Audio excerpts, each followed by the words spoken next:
Now, much is made of capital letters, but what of the lesser-known capital numbers? The big 3, the scalene 5, and even the 9 of discomfort.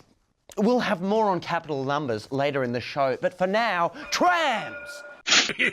We wouldn't be in this whole duopoly mess if we'd just been content with the reasonable pricing and no-nonsense merchandising of buy low. But it's not just the supermarket industry these days who are struggling to keep their embarrassing boardroom battles out of the public eye.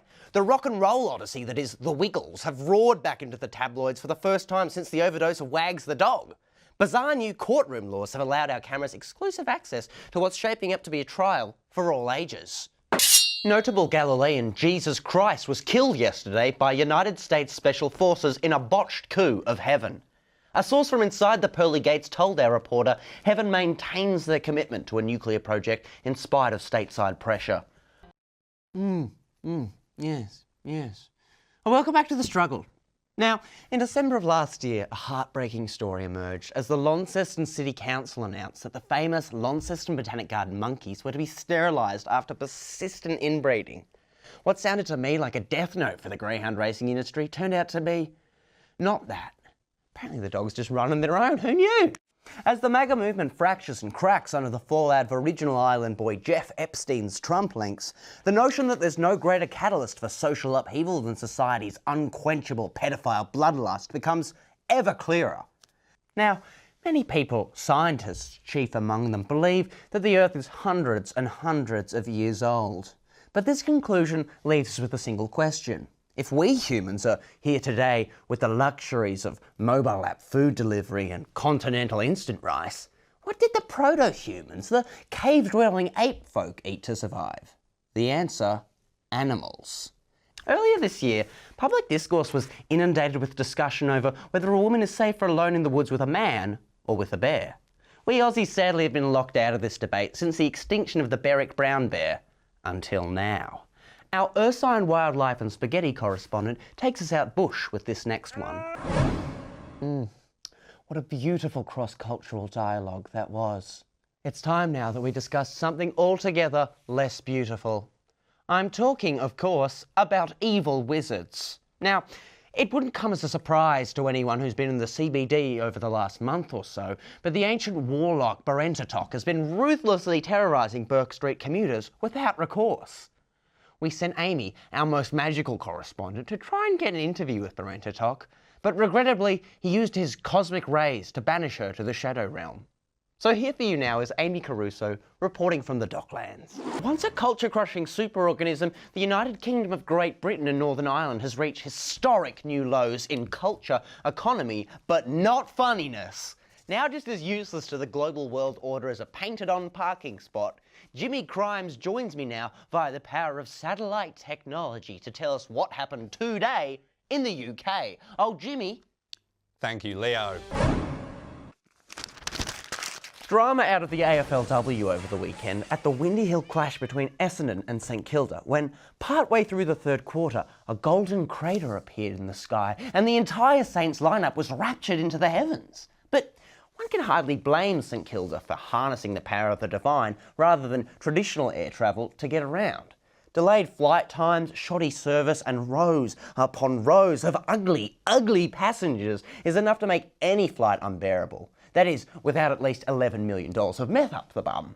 One troublesome Queenslander, however, has recently discovered that our border security body just doesn't share the same guilty travel pleasures. With the new Robot Olympics springing up in China, we may soon swap out our quad-annual flesh sport viewership for robotic competition.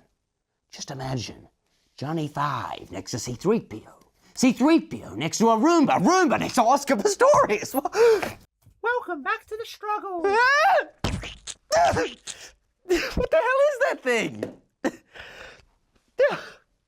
Until recently, the classic prank of surprise insemination was the biggest shock one could get out of an IVF clinic.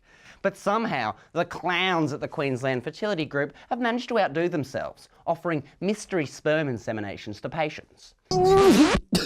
Far out! Radical!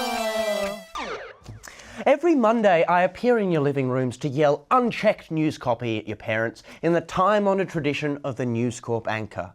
But all that could be about to change as the fate of the Murdoch Empire looks to be all but sealed. Now, after a story like that, it's important to take a moment to mention the dangers of saddle sores. What may seem at first to be simple pinkish welts have the power to grow and grow, taking over your life. First you're spending an extra 5 minutes to get out of bed in the morning, and then before you know it, BAM! You're remortgaging the family home to buy a set of prosthetic thighs! It'll happen to you! For now though, while I consult my equine dermatologist, you enjoy these ads. Oh, if I wasn't already married, I'd eat that Lachlan Murdoch. If I may, after a story like that, I just feel compelled to question the ethics behind Australia as a regional power using expats from a nation with a $1.30 minimum wage to plug gaps in our own public service. Not that I'd ever question the all-seeing, all-dancing Australian Defence Force. Come to think of it now, I haven't even had a proper doof since Stereosonic 14. Back when eckies were eckies, women were women, men were hot, and the muzz was real. And that's the genius of my plan, Detective. You'll never find the bodies. Not when they're buried deep in my backyard. Oh! Thanks, Harold. Yep, we all know the rhyme. Crack is whack, but puff is tough. Fenton Benzo's never enough. Thanks to Gonski for that one. You know what else could be Gonski? Freedom of information to government documents. Cultural correspondent Alyssa was set to fly out to La Paz for a sit-down with both candidates, but got distracted and bought a concert ticket instead. She joins me now from the heart of our city's bustling music scene, the Central Business District on a weeknight. Now, what's going on out there, Liz? Well, Leo. Americans playing music? Who's ever heard of such a thing? Next thing you know, we'll have Britons cleaning their teeth, Russians respecting sovereignty, heck, even the French not being completely insufferable. Security, have Amy Caruso exploded?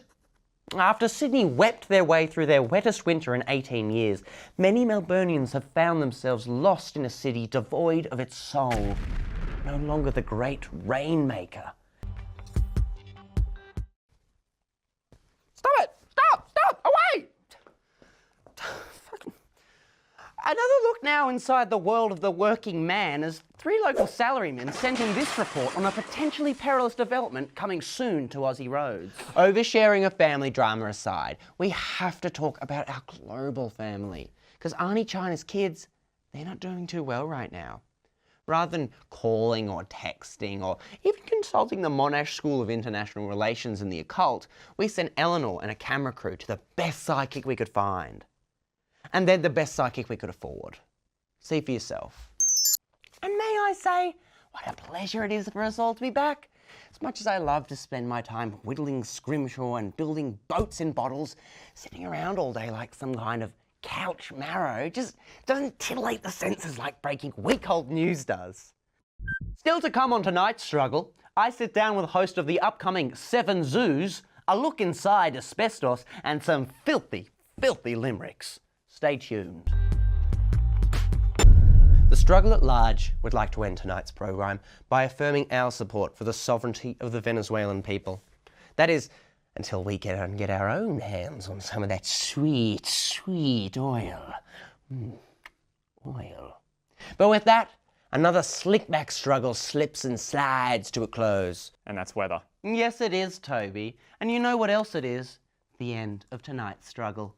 So with that, it's good night. Far out, Tone. There's struggle.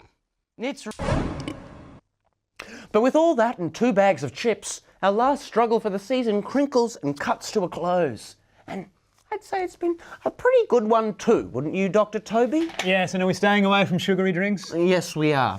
Yeah. But for now, that's all from me on this show and the Struggle at Large.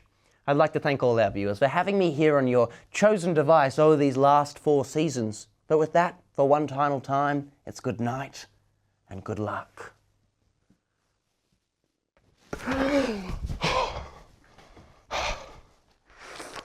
The struggle. It's real. Oh my god, I was wrong. It was Zach all along. The struggle's through. Struggle, struggle, struggle. Season 16.